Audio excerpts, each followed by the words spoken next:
Muito obrigado a todos, obrigado ao Marcos Marchetti e ao Mário Steindl pelo convite.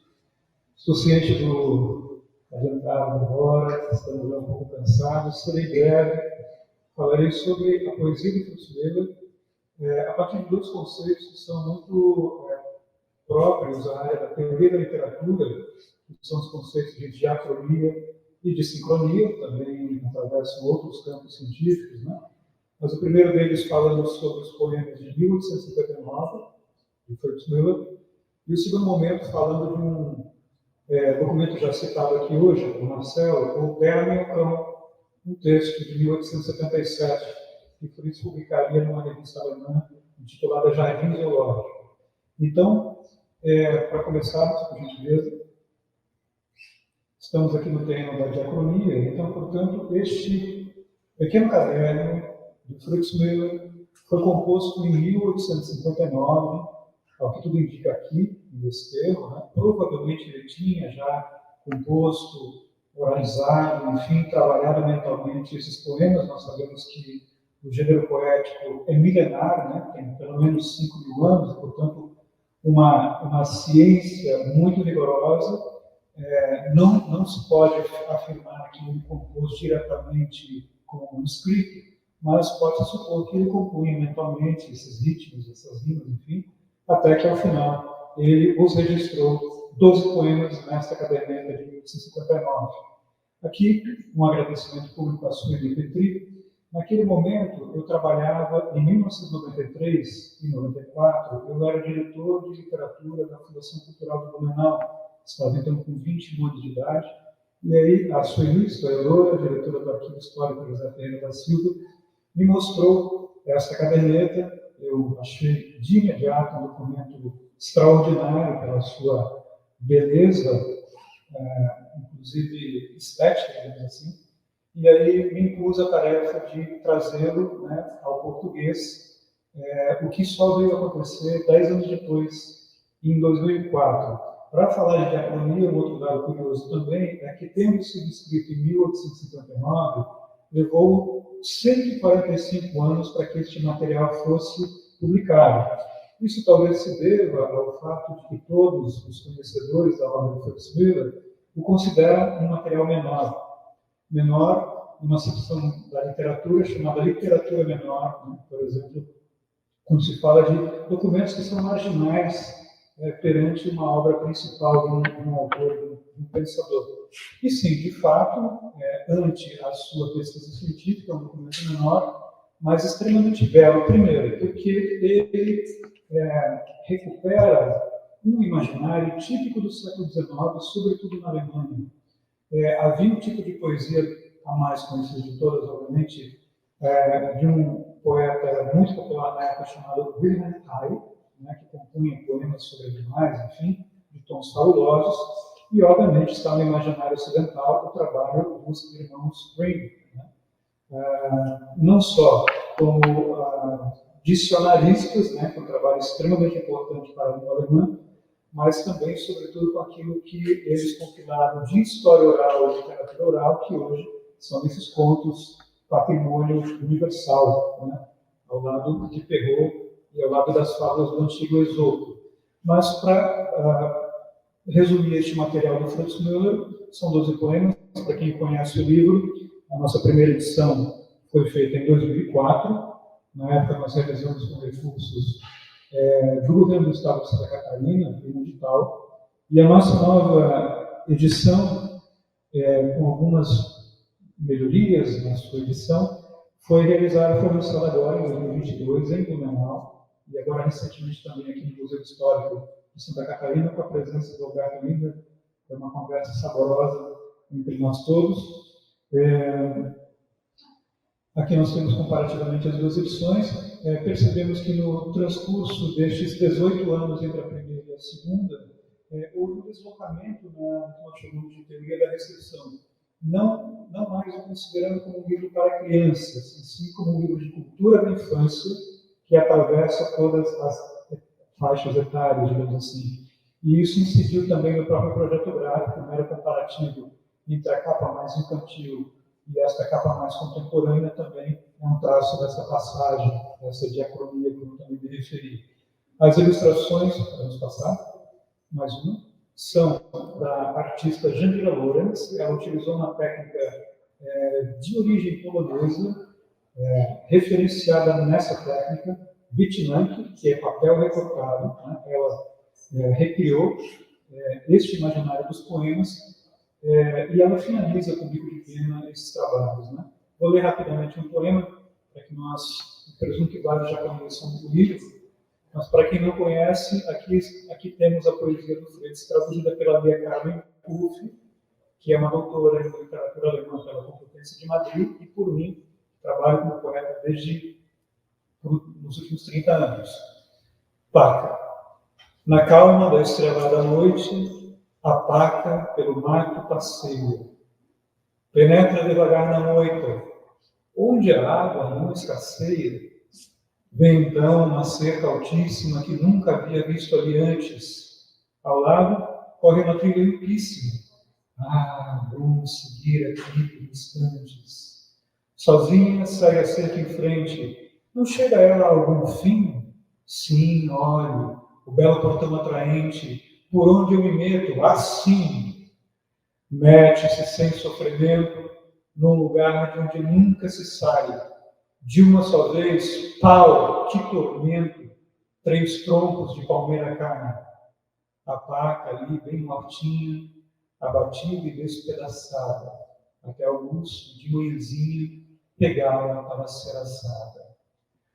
Ora, é um poema que traz em si uma visível violência, né? Se nós pensarmos hoje no terreno da bioética, no respeito às espécies animais, etc. E tal, mas é muito fiel ao imaginário do século XIX, né? Relata a vivência na colônia Blumenau, também, obviamente, aqui no Desterro.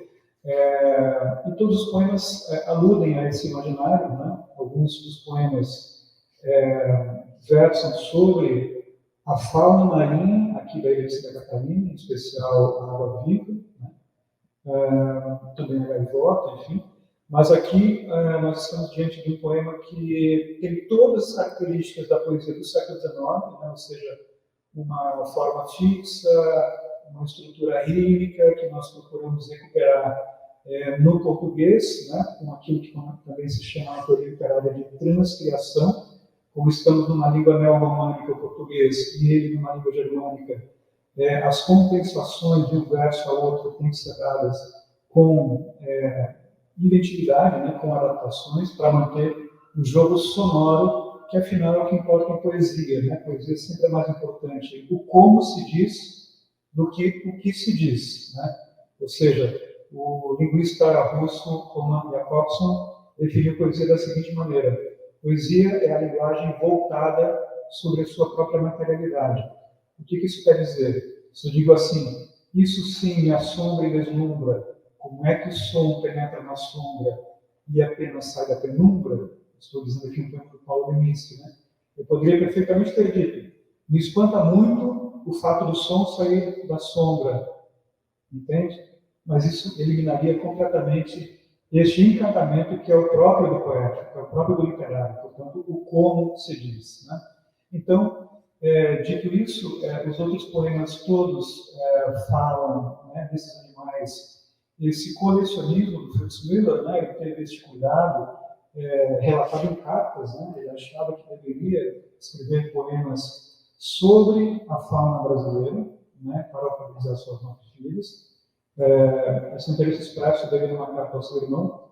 E o primeiro poema que abre o livro História Natural dos Sonhos é um diálogo muito ao gosto das fábulas morais de toda a história da literatura do Ocidente, desde a Grécia Antiga, que é uma conversa entre uma moeira e uma camareira, né? Em que uma ironiza a outra pelo fato de não ter crescido tão antes do que outra, etc. Isso vem de Esopo, né? Vem lá 5 séculos antes de Cristo, enfim. Então, Fritz estava dialogando com toda uma cultura do Ocidente. E, no entanto, o que perpassa a coisa dele é um efeito, assim, um tanto quanto um estranhamento, né, dessa violência que às vezes atravessa os seus poemas. Podemos ir adiante, então? Aqui eu faço, então, uma ponte com o Daniel Kahn, que foi citado já antes, pelo Marcelo, um trabalho ao qual eu me dediquei num breve artigo publicado na Universidade Federal de Santa Catarina, na revista Outra Travessia, que deriva de um estudo que realizei na minha época de mestrado, né, sobre este documento do Fritz Miller. Aqui não cabe nos determos a um debate teórico e filosófico mais extenso, mas eu gostaria apenas de ilustrar a sincronia para mostrar o quanto o Fritz Miller está sendo lido no presente. Eu vou usar exatamente um documento antigo dele para relacionar com algumas teorias. Então, este documento, Daniel Kahn, foi publicado em 1877 na revista Jardim Zoológico. Eu presumo que todos aqui, conhecedores de Fritz Miller, já o leram, né? Não custa rememorar apenas um trecho que me chama a atenção, que é o fato, frase final, em que ele, nosso colega Marcelo, menciona como um documento de folclore, né? Então, o que nos interessa aqui, como cientistas e como pesquisadores da área da teoria da literatura, é o fato de que ele termina esse documento, baseado em relatos orais, né, da região de São Paulo, Santa Catarina e Paraná, supondo a existência do minhocão, né? Ou seja, ele, de todo modo, vai valer a pena continuar a perseguir o rastro do minhocão e possivelmente capturá-lo para um jardim zoológico, né? Ou seja, essa hipótese científica que ele, inclusive, chegou a conversar, a dialogar com Charles Darwin, né? Há uma carta de Darwin de 9 de maio de 1877 que, em resposta a este artigo que o Fritz obviamente o enviou, dizia o seguinte: com respeito ao grande animal supostamente subterrâneo, a crença não poderia ter surgido pelo fato dos nativos terem visto grandes esqueletos embutidos em rochas. Lembro de achados nos bancos do Paraná o esqueleto de um mastodon, e os gaúchos concluíram que ele era um animal escavador como o biscacha. Esse é texto do Darwin, em resposta ao Fritz Miller sobre este documento. Então, só para não me alongar, o Fritz Miller, nas pesquisas da Praia da Armação, encontraria em 1875 um exemplar gigante de helicordário da classe Interopneuska, que é um pequeno animal marinho que se alimenta de sedimentos e vive em galerias subterrâneas rasas em regiões de entremarés, medindo cerca de 1,5 m, e que foi classificado depois, né, em 1899, como o Balanodontos gigas, esse mesmo que vocês também mencionaram antes. Ora, o termo gigas, nesse momento aqui, indica a desproporção no quadro da espécie, né, que provavelmente ele já havia sido identificado, mas não com aquele tamanho que o Fritz descobriu aqui na região, né? Da mesma maneira, eu trago esse exemplo para ilustrar. Esse é um texto, é um texto que está publicado aqui na revista Outra Travessia, enfim, como se a ficção de fato desviasse os rios. Da mesma maneira, ele supôs ou considerou a hipótese de vir a descobrir este Daniel Kahn a partir desses relatos, enfim. E aí o que dissonava era, obviamente, a dimensão, né? Ou seja, o que não fechava no quadro da taxonomia, na morfologia, era o tamanho desse minhocão. Mas ele registrou a sério, né? E não exatamente como documento folclórico, mas cria na possibilidade de vir a encontrar. Então, esse meu artigo fala deste amigo descomunal, né? O objetivo dessa leitura é o relato científico, e aí relacionado com a filosofia des Alstom, que é um texto muito denso, não tão conhecido, de um filósofo alemão chamado Hans Weininger, que Alstom literalmente é como ser. Exatamente o meu artigo argumenta esta deriva entre algo que é considerado ficção hoje, mas que poderia ter sido considerado ciência naquele momento. Para ilustrar de um modo muito sucinto a teoria do como ser, basta nós lembrarmos lá, Empédocles de Agrigento, 5 séculos a.C., um dos físicos, né, ele era físico, os filósofos da época descreviam a physis, Ele descreveu o olho de um modo muito belo, a fisiologia do olho. Ele disse: o olho é uma lamparina em noite de chuva, protegida da chuva por um vidro. Isso, ciência do século V a.C. Hoje nós vemos como uma belíssima poesia, né? O olho é uma lamparina em noite de chuva. Bom, Hans Weigel argumenta exatamente isso, a teoria do deslocamento das ideias, né? Ou seja, basta nós lembrarmos geocentrismo versus heliocentrismo, nós temos aí um caso clássico de uma mudança completa epistemológica, de um paradigma, de um entendimento universal. Ora, tudo isso para sustentar que ele tomava a sério a hipótese de encontrar um minhocão, dessa possibilidade, tanto que foi publicado numa revista científica da Alemanha de 1977. Aqui eu também trago como poema esse belíssimo achado da língua alemã, do Fritz Müller. De novo, nós voltamos ao problema da tradução. Se nós dizemos um minhocão em português, todos entendemos que é uma minhoca, né? É um minhocão. Né? Agora, em alemão, para quem estuda a língua alemã, ressoam palavras outras, né? Uma língua compósita, uma língua aglutinante. Então, ali está a palavra verme, ali está o adjetivo grande, ali está o verbo agitar e ali está o substantivo chuva. Por quê? Porque em alguns relatos dizem que o fenômeno climático que antecede o surgimento do minhocão é a chuva. E, no entanto, não chove, é só o barulho da chuva. Então, a belíssima tradução, nós sabemos, vocês estudiosos de Fritz Müller, que ele também desejou um dia ser linguista, né? Era uma das vocações dele, dominava inclusive a língua sueca, o quanto ele conseguiu descobrir essa não é uma equivalência, na verdade é muito mais belo em língua alemã o substantivo que designa o minhocão. Vamos adiante.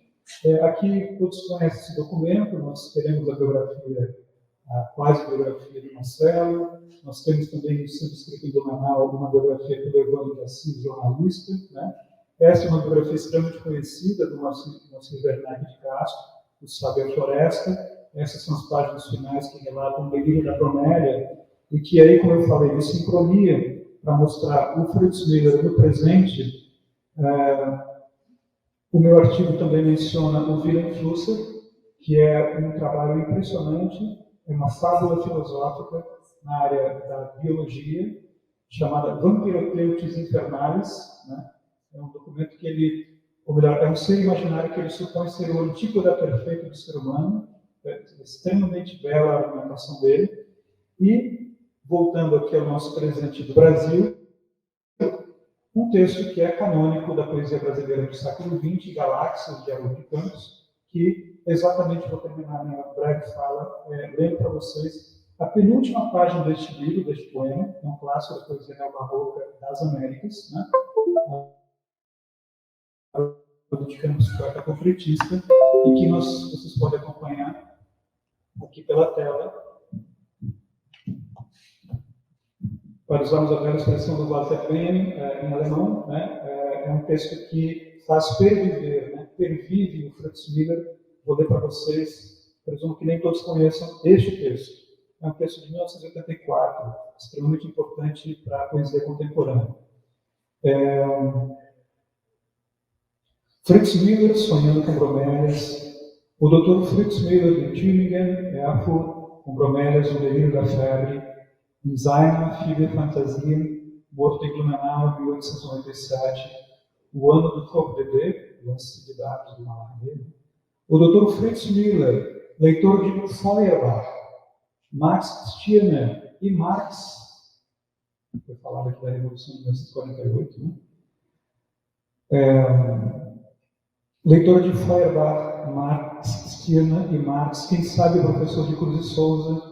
Isso já foi contestado, né? Mas enfim, em 84 ele se supunha isso. Com bromélias, morte simbolista, mais de 40 cartas a Darwin no espaço de 17 anos, pesquisando crustáceos não para discutir e ponderar de novo as coisas de Darwin, quero dizer os prós e contras, mas para indicar alguns fatos, o concreto, não o abstrato. Gesammelt auf denselben Boden Sudamérica, colhidos no mesmo solo sul-americano onde Darwin via uns Erzählt, como ele mesmo nos conta, por primeiro, concebeu a ideia de ocupar-se mit diesen Geheimnis der Geheimnisse, com esse mistério dos mistérios, a origem das espécies, via Darwin, tratado em Desterro, 7 de setembro de 1873.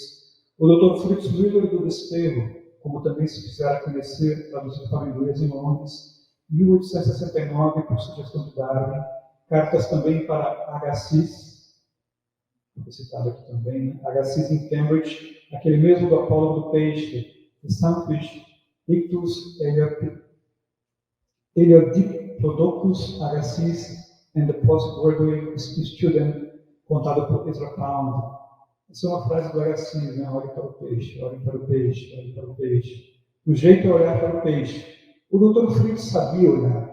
Trazido a Santa Catarina por um microscópio Nautilus de Titan, porosa, primeira muda, vendo-se o cérebro em torno dos olhos, de onde se originam os filamentos olfativos, e posteriormente alguns delicados se originam músculos da coifa oral, ou esse jovem, de saculina purpúrea com as suas raízes, o animal vermelho púrpura, as raízes de um verde grama escuro, a figura 65 desenhada de memória, pois os animais que tomei por jovens de própora se tornaram estranhos, e os desenhei logo que notei a presença do opérculo e protestara contra a fórmula do juramento médico Sicut Deus me adjuvat et sacrosanctum eius evangelium, porque não queria ser médico na Prússia dentro de um dado sistema dogmático. Veja que essa torrente de imagens, de palavras do poema do Haroldo de Campos, na verdade, são referências a inúmeros documentos do Fritz Müller, né? Várias citações biográficas, né? Momentos da sua vida, enfim, e que ele escolheu terminar este seu grande livro que levou praticamente 20 anos para ser composto, este grande épico neobarroco, exatamente com a figura do Fritz Müller. Logo na página seguinte, Galáxias de Haroldo de Campos termina. Né?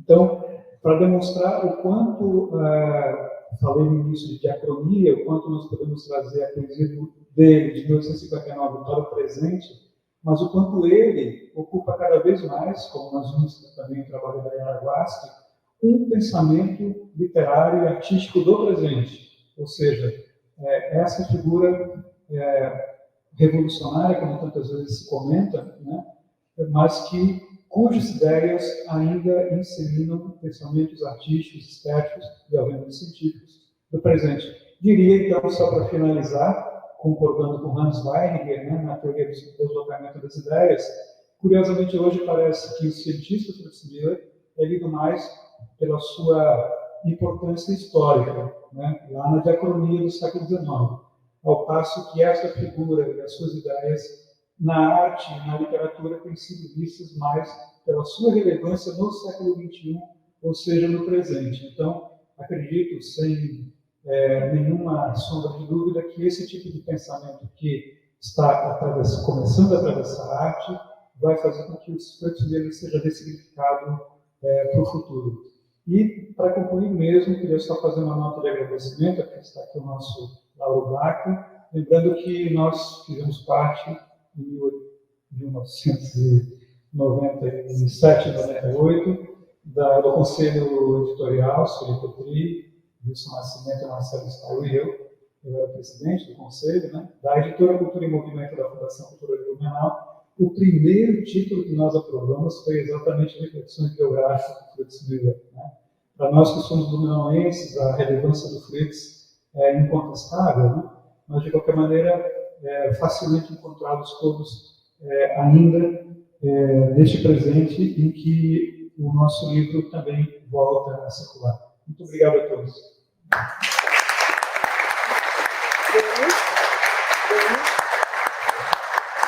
Obrigado, Denis. Deixa ele fazer propaganda. Sim. Eu esqueci de só mencionar que nós fizemos uma série de oficinas agora recentemente, Poéticas da Escrita, Memória, Poesia e Fritz Müller, fizemos essa pelo e-mail digital, mas também fiz aqui no Sesc Prainha e na FURB, Universidade Regional do Blumenau, só também para demonstrar quanto alguns procedimentos procedimentos de Fritz Miller podem ser aplicados como procedimentos de escrita no ensino fundamental e no ensino médio, né? Ou seja, quanto morfologia, quanto epistemologia, tudo isso pode se transformar em poesia, pode se transformar em literatura.